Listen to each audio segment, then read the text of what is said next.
kehidupan bersama sebagai sesama warga bangsa, Papua ini patut menjadi sebuah contoh dalam kehidupan berbangsa, dalam kerukunan umat beragama. Ada kesenjangan antara penduduk asli Papua dengan orang-orang pendatang. Gereja satu dengan yang lain boleh berperan dan bersama-sama membangun kebersamaan untuk tanah Papua ini. Untuk konteks okumenisitas sebagai sesama gereja, ada dibangun di sini sebuah persekutuan gereja-gereja Papua. Ya cuma masing-masing masih dengan kelompok dan denominasinya sendiri, belum kelihatan di dalam sebuah karya kebersamaan. Ada semacam klaster-klaster yang di banyak tempat itu cepat sekali dibangun tempat-tempat ibadah, sementara umatnya tidak ada di sekitar, di lingkungan tersebut. Ini menunjukkan kehidupan bersama antar sesama agama dan juga antar sesama orang Kristen. Kayaknya ada hal yang harus dibenahi bersama. Gereja adalah perkumpulan dari orang-orang percaya di satu tempat, dan kesatuan dan keesaan gereja itu harus kelihatan di satu tempat. Jadi keesaan gereja itu umpamanya di Indonesia ini bukan kelihatan di dalam persetujuan pimpinan-pimpinan sinode pada tingkat nasional, tetapi dalam kehidupan sehari-hari dengan orang-orang lain di satu tempat itu. Tapi yang menyangkut secara khusus Papua, saya mempunyai visi dahulu seperti ini. Semua orang-orang Kristen yang datang ke Papua sebaiknya menggabungkan diri dengan gereja Kristen Injili di sana. Tetapi secara kenyataan juga kenyataan yang pahit, rupanya orang-orang HKBP yang belakangan jumlahnya yang bukan PNS semakin lebih banyak pergi ke sana mencari nafkah sebagaimana biasa, apa yang disebut biasa merantau, istilah yang sebenarnya tidak cocok itu, merasa bahwa gereja atau para pendeta di tempat itu kurang memperhatikan mereka. Pada waktu itu sebenarnya saya katakan begini, bila perlu HKBP dan gereja-gereja lain dapat mengutus pendetanya ke GKI di sana untuk membantu pelayanan mereka di sana. Bahkan bisa dimufakati seperti pernah dilakukan di Sulawesi Utara, bahwa diadakan secara beraturan kebaktian dalam bahasa Batak. Jemaat GKI berbahasa Batak, dan itu sejalan dengan 5 dokumen kesan itu. Jadi bisa didatangkan dari HKBP untuk melayani jemaat itu. Mereka undang preses dari Makassar datang, mereka datang dengan kapal terus ke rumah. Lalu saya arahkan bahwa oke, silakan aja beribadah, memimpin ibadah. Kalau Perjamuan Kudus itu oke, itu liturgis itu silakan aja. Tapi kalau melantik majelis, itu majelis dalam struktur itu mesti terkait dengan gereja, itu sudah struktural. Kalau bisa itu jangan dulu, karena kita masih perlu bicara dengan HKBP status jemaat itu seperti apa. Apakah HKBP bersedia untuk menjadi jemaat GKI berbahasa Batak atau bagaimana? Nah, rupanya HKBP sudah merespons untuk nanti menjadikan dia sebagai salah satu jemaat HKBP. Ini kan punya konsekuensi struktural organisasi. Dengan tantangan yang sangat kompleks lah ya mungkin bahasanya ya. Ada beberapa dari saudara-saudara kita ini yang menolak juga kehadiran HKBP. Ya, kalau dari pihak GKI memang itu terus terang tidak menerima, sangat menolak. Gereja itu berdiri waktu itu dalam masih bentuk darurat sampai dirubuhkan itu. Dindingnya semua dibongkar, altarnya dibalikin di dalam itu, kursi-kursi semua. Tapi itu juga bukan murni dari saudara-saudara kita yang dari sini, bukan. Tapi ada juga masyarakat Batak yang menungganginya. Itulah. Masalah itu kita bahas karena sudah ada perlawanan dari jemaat Tok 8. Kenapa bikin jemaat HKBP? Saya dituduh, wah ini sekretaris sinode ini dapat berapa dari HKBP, kasih berapa? Saya bilang nggak ada urusan itu. Saya anggota MPHPG, saya harus menaungi semua gereja anggota PGI di mana saja, termasuk mereka kalau menjadi jemaat Bangsa Batak, itu tugas saya sebagai anggota MPH. Jadi lahirnya HKBP Nomensen itu memang pertama itu kebutuhan ibadah, kita hormati itu. Cuma motifnya itu kayaknya tidak mendukung prinsip-prinsip Dewan Komunikasi Sang Gereja. Tapi karena ini ibadah, kita harus hormati hak untuk orang untuk beribadah. Dan karena itu GKI waktu itu oke, silakan aja. Yang penting bahwa tetap dibangun kerjasama dengan jemaat-jemaat sekitar itu. Karena toh ada warga orang Batak yang beribadah di jemaat-jemaat sekitar itu, jemaat-jemaat GKI. Saya menjadi anggota jemaat GKI Shalom Pasifik Indah ini sejak saya ditugaskan oleh pemerintah ke Jayapura ini tahun 1987. Dan saya bersyukur kepada Tuhan sebab saya terlibat di dalam pembangunan gereja ini sebagai ketua pembangunan dan telah diresmikan pada tahun 2006 yang lalu oleh pimpinan Sinode GKI di tanah Papua ini. Saya sangat bersyukur ditunjuk sebagai ketua panitia jubileum 25 tahun HKBP dan MBO. Memang banyak orang bertanya sebagai anggota GKI dan sebagai tokoh di GKI, kenapa harus mau menjadi ketua panitia jubileum? Kita sebagai orang Batak yang ada di tanah Papua ini, saya berharap ada kerjasama yang baik antara HKBP dengan khususnya GKI di tanah Papua ini.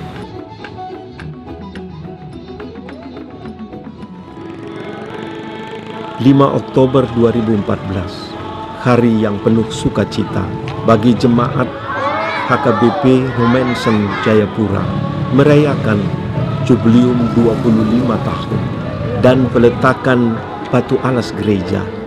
Ungkapan kasih dan perdamaian ditandai dengan melepaskan burung merpati untuk perdamaian di tanah Papua dan di seluruh dunia.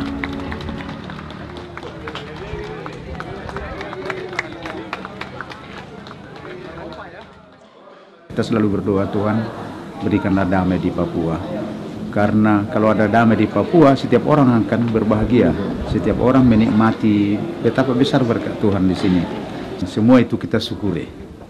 Ulang tahun yang ke-25 tahun dan juga meletakkan batu alas dari gereja ini.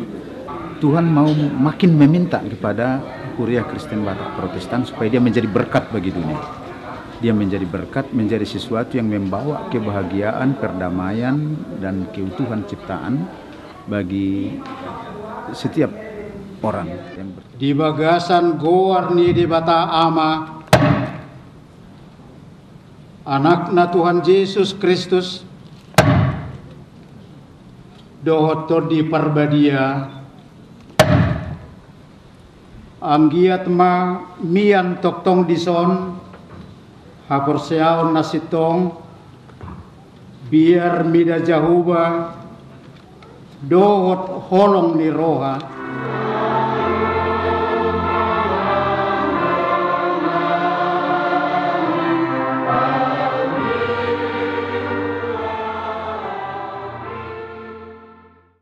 tahun umpamanya setelah terbentuk HKBP, dan kalau pimpinan HKBP mengatakan bagaimana HKBP menjadi berkat bagi sekitarnya, saya rasa HKBP di sini ditantang untuk benar-benar bersama-sama GKI di tanah Papua dan gereja-gereja lain melihat bagaimana dia menjadi berkat. Sebab Yang menentukan itu bukan kita sendiri, saya menjadi berkat bagi orang lain, tetapi orang lain itu yang akan merasakan bahwa kehadiran gereja-gereja itu adalah menjadi berkat atau tidak. Dan itu adalah tantangan yang luar biasa beratnya. Tetapi yang tidak bisa juga dicegah atau tidak diperdulikan. Dalam kaitan kehadiran HKBP ada di mana-mana, dan saya pikir tidak hanya di tanah air lagi, tapi juga di seantero bumi ini kita mengajak warga HKBP ini menjadi berkat di mana mereka hadir, menjadi berkat bagi lingkungan hidup, menjadi berkat bagi masyarakat yang kurang mampu, menjadi berkat bagi hutan yang telah rusak, menjadi berkat bagi danau yang setiap hari ada pencemaran, menjadi berkat bagi orang yang haknya dirampas oleh orang lain, menjadi berkat bagi orang yang tidak mendapat kerja, menjadi berkat bagi korban HIV/AIDS, menjadi berkat bagi orang yang korban dari narkotik dan lain-lain. Dan itulah juga diakonia ini, konsultasi ini dilakukan supaya kita boleh hadir dalam kehidupan yang seperti dengan tim-tim yang ada dibentuk di berbagai distrik. Aku mengutusmu, aku meninggalkan teladan untukmu, lakukanlah itu. Dengan demikian bahwa diakonia adalah sebetulnya fundamental. Tidak hanya tugas warga jemaat bersama-sama, tapi juga kehidupan jemaat secara personal, orang per orang.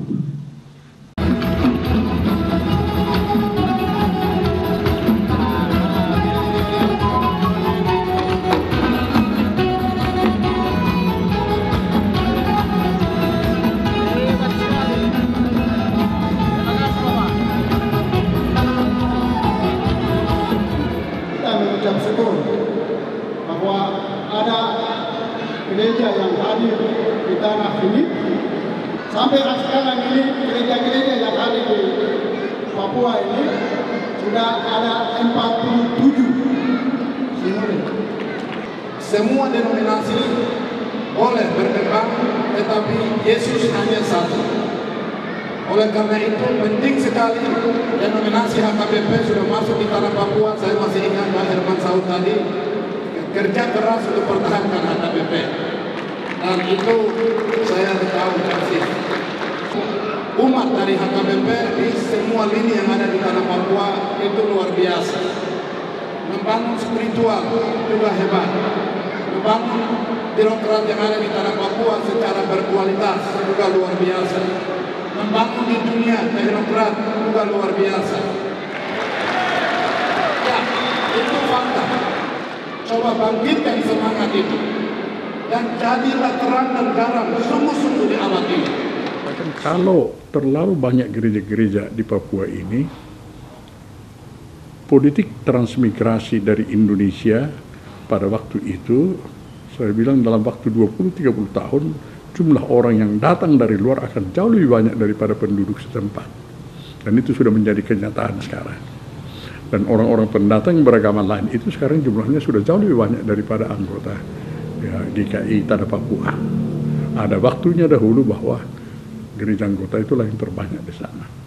Sampai di manakah gereja-gereja itu orang-orang Kristen secara bersama-sama menunjukkan kehadirannya dalam persekutuan yang sama-sama percaya kepada Yesus Kristus, tapi juga dalam pelayanan dan kesaksian di tengah-tengah masyarakat. Dan ini tidak mungkin dicapai kalau masing-masing gereja mempunyai organisasi sendiri, kegiatan sendiri yang tidak mempunyai hubungan dengan yang lain-lain. Kalau terbentuk begitu banyak gereja-gereja, para pimpinan harus mengadakan introspeksi diri sendiri. Apa sebabnya? Tentu ada juga disebabkan oleh sikap daripada pimpinan-pimpinan gereja pada waktu itu. Dan saya tahu bahwa jemaat-jemaat itu mau saja dipimpin ke arah yang baik. Tetapi kalau para pimpinan gereja-gereja itu mengutamakan organisasinya, mengutamakan kepentingannya, itu yang terjadi. Lalu mencari kesatuan sesudah itu sangat sulit sekali. Kita memerlukan simbol-simbol yang dapat diterima oleh semua gereja-gereja anggota, dan lambat laun menjadi simbol mendorong bukan hanya kesadaran tetapi juga kemauan untuk lebih dekat bersama-sama mencari bentuk-bentuk kesan yang seharusnya kelihatan di tengah-tengah kehidupan masyarakat. Itulah fungsi daripada kelima dokumen keesaan itu. Belakangan setelah diresmikan itu pada tahun 1984, sidang raya sampai sekarang ini setiap kali melihat, meninjau, melengkapi, merubah dan sebagainya. Tetapi dia pada intinya masih tetap tidak berubah. Jumlah warga Batak Kristen di Jayapura kurang lebih 1.300 kepala keluarga. Umumnya mereka menjadi warga jemaat dari GKI Tanah Papua. Ketika HKBP No Mention Jayapura merayakan jubilium 25 tahun, anggota jemaatnya berjumlah 155 kepala keluarga, 578 jiwa. Gereja universal, di mana-mana Tuhan mengizinkan gereja itu hadir. Karenanya saling menopang, saling mengakui, saling menghargai, saling menghormati. Dan warga Batak yang ada di gereja-gereja yang saya sebutkan tadi tidak kami panggil pulang ke HKBP. Biar mereka di situ menjadi berkat. Biar mereka di situ menjadi alat dan tangan Tuhan untuk memberkati di mana mereka hadir sebagai warga gereja. Melangkah bersama di masa depan demi kebaikan tanah Papua dan kebaikan warga Batak. Agar warga mulia Kristen Batak Protestan menjadi berkat Tuhan di tanah ini, menjadi pendamai, menjadi pemersatu, menjadi pendorong, menjadi pembawa garam dan kemenangan.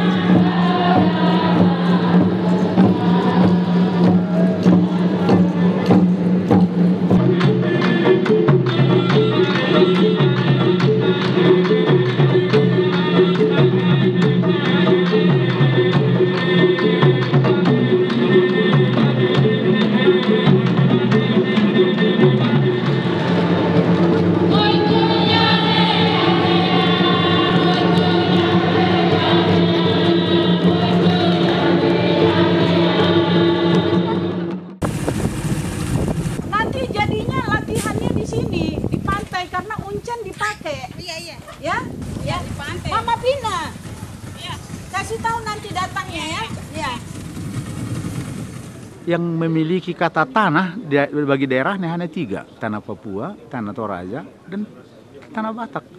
Ini ada kedekatan emosional. Dan juga Tuhan memberikan berkat, ada kesamaannya. Ada Danau Sentani, dan di sini ada Danau Toba yang indah, yang sekarang ada di sini. Dan ini pemberian Tuhan yang menjadi berkat bagi kehidupan umat manusia.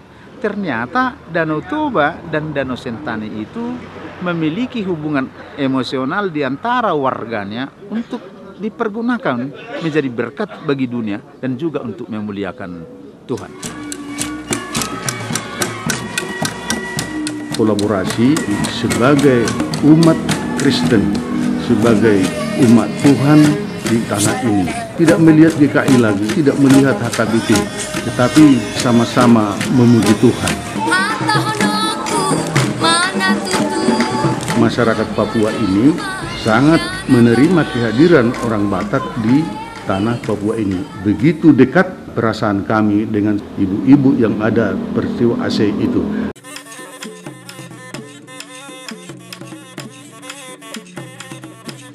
Dalam berbagai hal hubungan tanah Batak dengan tanah Papua ini, hubungan Danau Toba dengan Danau Sentani ini makin terjalin ke hari-hari yang akan datang, mungkin dalam berbagai kegiatan dan kerjasama. Anak-anak Papua misalnya boleh dididik di Sumatera Utara. Sama seperti mantan rektor yang lalu, Bapak Pestus Simbiak, dulu itu dididik di Universitas No Mention. Ternyata bisa jadi rektor di Uncen. Nah, jadi kegiatan seperti itu sangat berguna, termasuk karena hadirnya orang-orang Batak di sana yang bisa menggerakkan. Tapi kita ajak harus membangun Papua demi kemajuan dan kejayaan Papua, dan nama Tuhan semakin dimuliakan. Setitik air ini yang bisa untuk meluluhkan teman-teman kita, apakah dia orang Batak, apakah dia orang Papua, yang selama ini sepertinya kurang ada pertemuan atau ada saling mencurigai. Dengan kondisi yang kita buat, itulah keberadaan kita, keberadaan orang Sentani merindukan suatu kebersamaan sebagai anak-anak Tuhan. Dan itu yang harus kita pupuk dan kita pupuk terus, bukan hanya di Sentani, di Aceh, tapi di seluruh tanah Papua ini. Bergereja bukan hanya sekedar datang kumpul-kumpul di sebuah gedung yang namanya gereja, tetapi adalah untuk melihat ke dunia luar, di mana kita juga dipanggil Tuhan untuk mengurus persoalan-persoalan dunia, persoalan-persoalan kemasyarakatan, persoalan-persoalan yang juga menyangkut kepada orang-orang yang tidak seiman dengan kita yang ada di tanah Papua ini. Artinya bagaimana supaya setiap kelompok masyarakat dan juga agama-agama yang ada boleh saling memberdayakan untuk membangun manusia Papua dengan tulus. Kita sudah memahami bahwa dunia ini adalah milik Tuhan, ciptaan Tuhan. Artinya di mana kita berada, di mana kita hidup, disitulah Tuhan menginginkan kita untuk bertumbuh dan berbuah. Artinya kita berbuat di sini, disinilah kita harus menghasilkan karya hidup kita, pengabdian kita untuk semua orang.